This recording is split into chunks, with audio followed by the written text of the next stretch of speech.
एक लड़की जो देखने में बेहद ही खूबसूरत होती है, वो अभी +2 की पढ़ाई कर चुकी होती है। जो घर वाले होते हैं वो यहाँ पर उसकी शादी के लिए तरह तरह के रिश्ते उसके सामने लेकर आते हैं, लेकिन वो लड़की यहाँ पर इस तरह से होती है, हर किसी रिश्ते को रिजेक्ट कर देती है। किसी को तो कहती ये अनपढ़ है और किसी को कह देती ये मोटा है, मेरे लायक है ही नहीं, ये मेरी तरीके का नहीं है। दोस्तों, घर वाले उससे इतने ज़्यादा परेशान हो जाते हैं और परेशान होकर लास्ट में उससे ये कह देते हैं कि तेरी मर्जी, तू जहाँ शादी कर लेना। फिर वो अपनी सहेलियों को चिढ़ाया करती कि मेरी तो आज़ादी मिल चुकी है, अब मैं अपनी मर्जी के लड़के से शादी करूँगी। दोस्तों, उसके बाद जब वो अपनी मर्जी के लड़के के साथ में शादी करती है और उसके घर पर चली जाती है, उसके बाद जो उसके जीवन में होता है दोस्तों, कभी किसी ने कल्पना भी नहीं की थी। अगर आप लोग भी पूरे मामले को जानना चाहते हैं तो वीडियो को जरा सा भी स्किप ना करें, लास्ट तक वीडियो को जरूर देखिएगा। दोस्तों, आगे बढ़ने से पहले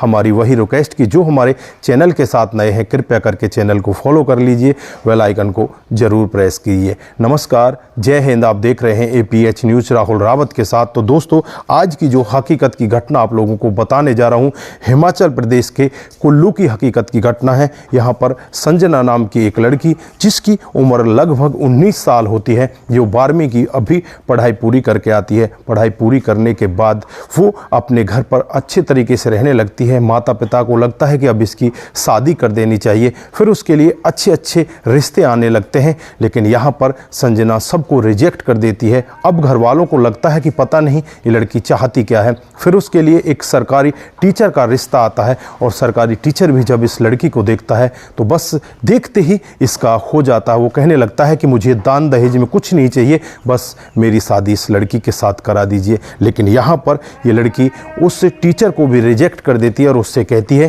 कि ये मोटा है और ये मेरे लिए परफेक्ट नहीं है। दोस्तों, उसके बाद घर वाले इस तरह से परेशान हो जाते हैं, घर वाले कहने लगते हैं कि ये लड़की तो शादी करेगी ही नहीं, पता नहीं इसको किस तरह का लड़का चाहिए। उसका जो व्यवहार होता है वो भी अलग टाइप का होने लगता है।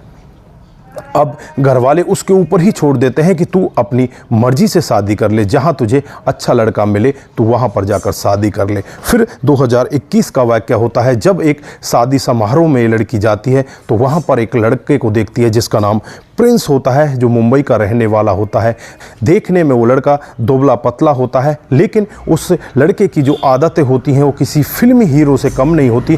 वो अपने बालों को बढ़ाकर रखता है, कान में बाली पहनकर रखता है। अब उस लड़की को वो लड़का बहुत ही ज़्यादा प्रभावित करता है। उसे लगता है कि ये मेरा जैसा लड़का है, मैं इस लड़के से बातचीत करूं। फिर उस लड़के से वो बातचीत करता है।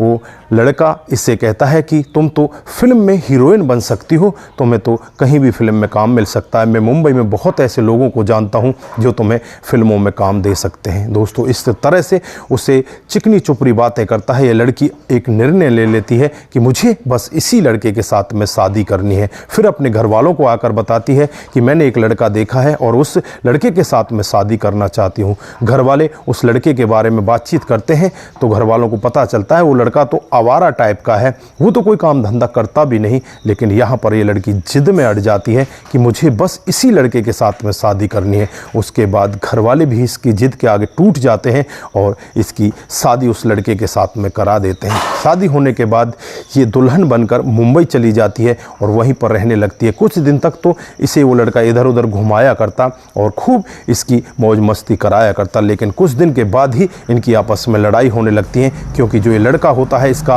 असली रंग अब सामने आने लगता है। वो यहाँ पर शराब पी कर आया करता और ऐसे ही निठल्ला यहाँ पर पड़ा रहता। अब यहाँ पर जो लड़की होती है वो बहुत ही ज़्यादा परेशान होने लगती है और कहने लगती है कि तुम तो कह रहे थे कि मैं तुम्हारा ऑडिशन दिलाऊंगा, तुम्हें फिल्म में काम दिलाऊंगा, लेकिन तुम तो मुझे कहीं भी लेकर नहीं जा रहे।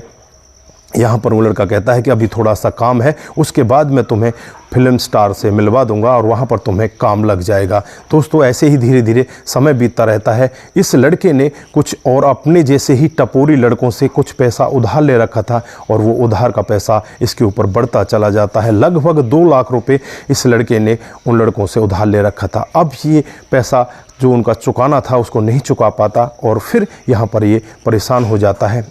अब इसके दिमाग में एक बात सूझती है, क्योंकि वो लड़के भी यहाँ पर इसकी पत्नी को देखते हैं, तो वो कहते हैं कि अगर तू पैसा नहीं चुका रहा तो एक दिन के लिए अपनी पत्नी को हमारे पास भेज दे। अब इस सब के लिए वो लड़का खुद तैयार हो जाता है और अपनी पत्नी से कहता है कि मैं तुम्हें यहाँ पर फिल्म स्टार बनाने के लिए ऑडिशन दिलाने के लिए लेकर जा रहा हूँ।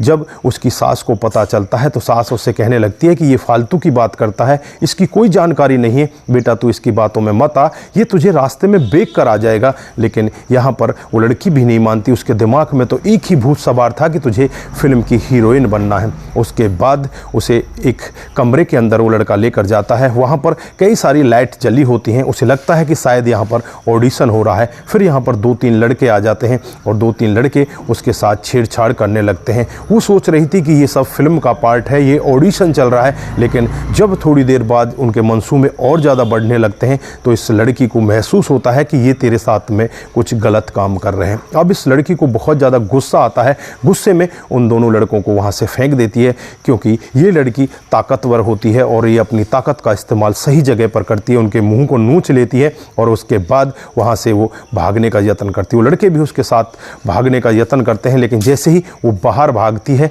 तो वो लड़के वहीं पर रुक जाते हैं। उसके बाद एक ऑटो वाला वहाँ से जा रहा होता है, उस ऑटो वाले को ये लड़की हाथ देती है और इससे कहती है कि मुझे जल्दी से इस जगह से यहाँ से निकाल ले चलिए। वो ऑटो वाला भी ज़्यादा कुछ इससे नहीं पूछताछ करता और इसके बताए हुए एड्रेस पर वो सीधा चलने लगता है। दोस्तों, जब इसके घर के पास वो पहुंच जाता है तो यहाँ पर वो लड़की उससे कहने लगती है कि मेरे पास ना तो मोबाइल है ना ही मेरे पास पैसे हैं, मैं तुम्हारे पैसे बाद में लौटा दूंगी। तो यहाँ पर वो लड़का ऑटो वाला जो होता है उसकी तरफ देखने लगता है और कहने लगता है कि मैडम अब आपके पास पैसे नहीं हैं तो कोई बात नहीं, अब मैं इसमें क्या कर सकता हूँ। यहाँ पर जो लड़का होता है उसका नाम प्रेम कुमार होता है। अब प्रेम कुमार से लड़की कहने लगती है कि ऐसे काम नहीं चलेगा, आप मुझे अपना नंबर दे दीजिए, मेरा नंबर ले लीजिए, मैं आपको फ़ोन करके आपके पैसे वापस लौटा दूंगी। उसके बाद यहाँ पर ये दोनों आपस में एक दूसरे का नंबर ले लेते हैं और जब ये लड़की अपने घर जाती है, घर जाकर अपनी सास ससुर को पूरी अपबीती बताती है तो सास ससुर कहते हैं कि बेटा हमें पहले ही पता था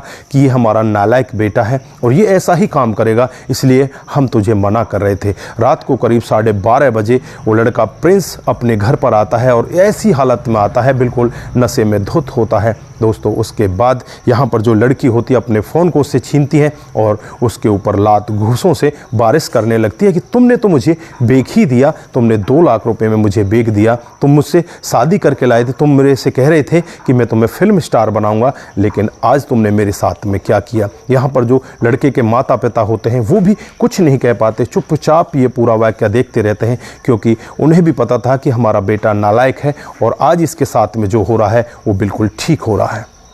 उसके बाद जो इस लड़की की सास होती है इससे कहने लगती है कि बेटा अभी भी कुछ नहीं बिगड़ा, तू अपने मायके में चली जा, किसी दूसरे लड़के के साथ में शादी कर ले, ये बहुत ही बड़ा आवारा है, ये कभी भी नहीं सुधर सकता, क्योंकि बचपन से हमने इसे पाल पोस कर बड़ा किया है, इसने जब से जन्म लिया और अब तक हमें दुख ही दुख दिए हैं, कभी भी इसने हमें सुख नहीं दिया। दोस्तों, उसके बाद वो लड़की सोचने लग जाती है और जैसे ही अगली सुबह होती है यहाँ पर अपनी सास ससुर से कुछ पैसे लेती है और उस ऑटो वाले को फ़ोन करती है। ऑटो वाले से कहती है कि मैं फ़लाँ जगह पर हूँ, आप यहाँ से आकर पैसे ले लीजिए। वो ऑटो वाला भी बिना कुछ देरी किए हुए वहाँ पर पहुँच जाता है और ऑटो वाले को वो पैसे दे देती है। फिर ऑटो वाले से कहने लगती है कि क्या मुझे कोई काम मिल सकता है। कहता है कि ये जगह बात करने की ठीक नहीं है, हमें किसी पार्क में चलकर बैठकर बातचीत करनी चाहिए। और उसके बाद वो लड़की उस लड़के को लेकर एक पार्क के अंदर चली जाती है और वहाँ बैठकर जब वो लोग आपस में बातचीत करते हैं तो यहाँ पर ये लड़की अपना रो रो कर पूरा हाल बताती है कि इस तरह से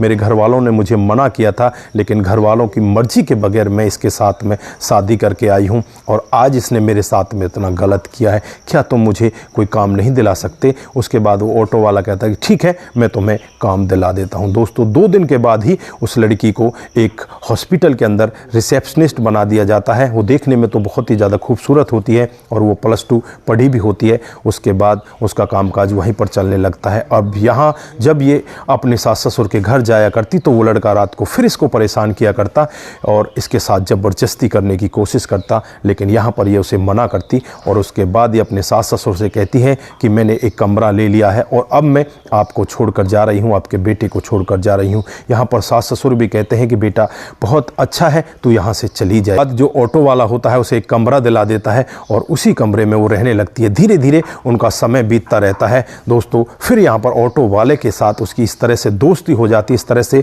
उनकी बातचीत होने लगती है, वो एक दूसरे के साथ बिल्कुल अच्छे से रहने लगते हैं। और एक दिन का वाक़या होता है जब यहाँ पर संजना उस ऑटो वाले से अपने प्यार का इजहार करती है। ऑटो वाला तो पहले ही वहाँ पर तैयार था और फिर दोनों आपस में एक दूसरे के साथ मिल जाते हैं। साल 2023 में ये दोनों शादी कर लेते।